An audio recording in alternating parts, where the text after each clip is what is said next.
رات کو جلدی سوو، صبح جلدی اٹھو۔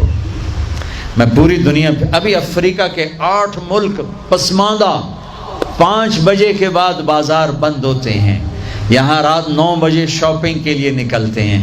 میرے رب نے رات سونے کے لیے بنائی، دن کام کے لیے بنایا۔ اتنی نحوست ہے کہ 12 بجے تک بازار نہیں کھلتے، 11 بجے تک بازار نہیں کھلتے۔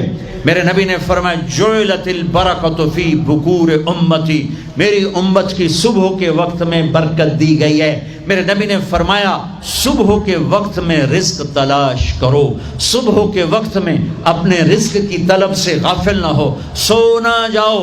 اب سارا تاجر صبح سوتا ہے، ساری منڈیاں، سارے بازار رات 11 بجے تک کھلے ہوئے ہیں، بچوں سے دور، بیویوں سے دور۔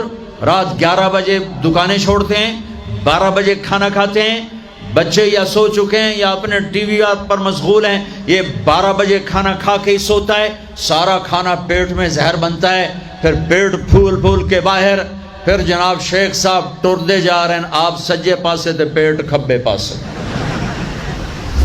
اور پھر ڈاکٹروں کی چاندی، کسی کو بلڈ پریشر، کسی کو شوگر، کسی کو ہارٹ، کسی کو کچھ۔ یہ سب فطرت کی زندگی کو چیلنج کرنے کا، یہ ساری لوڈ شیڈنگ اللہ کی قسم ختم ہو جائے گی۔ شام مغرب پہ بازار بند کرو، صبح اٹھو، سارا یورپ، سارا امریکہ، سارا چائنا، سارا افریقہ میں جہاں پھر کر آیا ہوں، 5 بجے بازار بند ہیں، 9 بجے سناٹا ہوتا ہے، ہو کا عالم ہوتا ہے۔ تمہارے 9 بجے لبرٹی سے گزرا نہیں جاتا ہے۔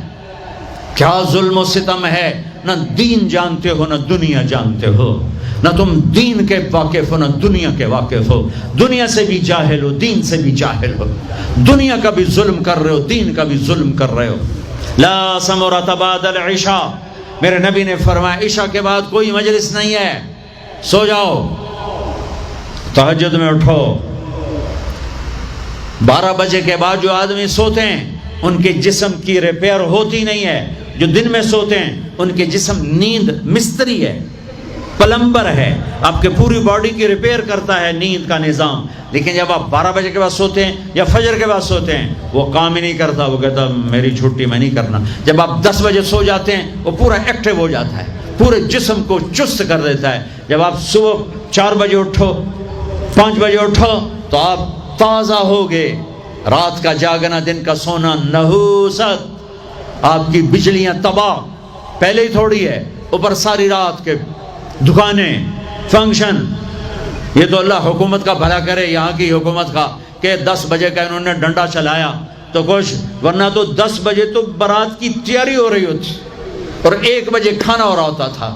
جس امت کو اللہ نے وقت کی قدر سکھائی، اسی امت نے وقت کو تباہ کر کے رکھ دیا۔ اور جس امت کے پاس قرآن نہیں، نبی نہیں، انہوں نے وقت کو کیش کر کے تمہیں غلامی کا طوق پہنا دیا، اور دنیا کو لیڈ کرنے کی طاقت اللہ نے ان کو دے دی۔ او بھائیو، نہ دنیا اچھی رہی نہ دین اچھا رہا۔ رات کو جلدی سو، فجر پڑھی جائے گی آرام سے، تہجد پڑھی جائے گی آرام سے، کچھ وقت اللہ کے قرآن کے ساتھ گزارو، کچھ اللہ کے نبی کی زندگی پڑھو، کچھ اللہ کے نبی کے فرمان پڑھو، نیک لوگوں کی ہسٹری پڑھو، اپنے اللہ کے محبوب بندوں کی تاریخ پڑھو، اولیاء کرام کی تاریخ پڑھو، اپنے ماں باپ کو عزت دو، شادی شدہ ہو بیوی کو عزت دو، بیوی خامد کو عزت دے، اولاد کو عزت دو، وہ عزت لوٹ کے تمہاری طرف آئے گی۔ یہ میرے نبی ایک پوری زندگی لے کر آئے، دنیا کا بھی بتایا، آخرت کا بھی بتایا، علاج بھی بتا گئے، کھانا بھی بتا گئے، زندگی بھی بتا گئے۔ اے میرے عزیزو، ایک خوبصورت زندگی ہے جس کو سیکھنے کی محنت ہو رہی ہے۔ یہ تبلیغ کا کام، اس کو سیکھنے کی ایک اچھی خوبصورت محنت ہے۔ پہلے بھی آپ کے پاس آتا رہتا ہوں، ماشاءاللہ آپ بڑے شوق سے آتے ہیں، ماشاءاللہ آپ کو دیکھ کر بڑی خوشی، مجھے اپنا کالج کا زمانہ یاد آتا ہے۔ ہم گورنمنٹ کالج لاہور میں اقبال ہاسٹل کے، پتہ نہیں اب کیا صورتحال ہے، بیچ میں ایک لان تھا گول، اس میں ایک پھٹی ہوئی چٹائی پڑی تھی، صف۔ میں نے وہاں کبھی نماز نہیں پڑھی، جتنا عرصہ رہا 3 سے 4 لڑکے نماز پڑھتے ہوئے مجھے نظر آتے تھے، ان میں ایک کو میں اب بھی دیکھ رہا ہوں، سانولے سے رنگ کا نام مجھے اس کو بھول گیا، وہ نماز 5 وقت کا نمازی تھا، وہ مجھے نظر آتے جاتے میں اسے دیکھتا تھا نماز پڑھتے ہوئے. اور ہماری مسجد جو ادھر کچہری گیٹ کی طرف تھی ویرون، کوئی لڑکا نماز پڑھنے نہیں آتا تھا، کوئی اکا دکا. ایک لڑکی پردے میں نہیں تھی، حجاب میں نہیں تھی، ایک لڑکی. اور اب میں لمز میں گیا تو وہاں پورے برقعے میں نے بچیوں کو دیکھا، لمز میں، فاسٹ میں دیکھا، پورے برقعے میں نے لڑکیوں کو دیکھا، داڑیاں دیکھی. یہ سارے بچے یہیں کے پڑے ہوئے. میرے پورے گورنمنٹ کالج میں ایک لڑکے کی داڑھی نہیں تھی، صرف ایک لڑکے کی داڑھی تھی، نعیم الدین، جو ہمیں دعوت دیتا تھا اور تبلیغ میں کھینچتا تھا، اور ہر کمرے سے ذلیل ہو کے نکلتا تھا. میں نے خود اسے کئی دفعہ دھکے دے کے کمرے سے ذلیل کر کے میں نے اسے کیا، اور دھکے دے کر میں نے ایک دفعہ اسے کمرے سے نکالا. ایک لڑکا داڑھی والا تھا.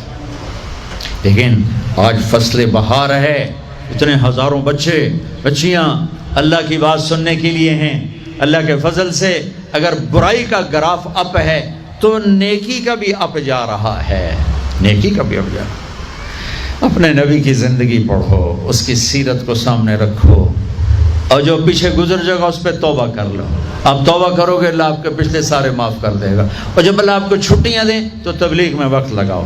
آپس میں لڑے ہوئے ہو، صلح کر لو. یہ میں ہر جگہ کہتا ہوں، آپس کی لڑائیاں تباہ کر دیتی، آپس کی نفرتیں تباہ کر دیتی، آپس کے اختلاف ہلاک کر دیتے ہیں. میں تم سب بچوں کے سامنے ہاتھ جوڑتا ہوں، نوجوانوں، کسی سے تم لڑے ہوئے ہوگے، کسی سے تمہارا بول چال بند ہوگا، کوئی بیوی سے نہیں بولتا ہوگا، کوئی بیوی خامد سے نہیں بولتی ہوگی، کوئی ماں باپ اولاد سے نہیں بولتے ہوں گے، کوئی اولاد ماں باپ سے نہیں بولتے ہوں گے، کوئی بھائی نہیں بولتے ہوں گے، یہاں سے اٹھتے ہی صلح کر لو، صلح کر لو.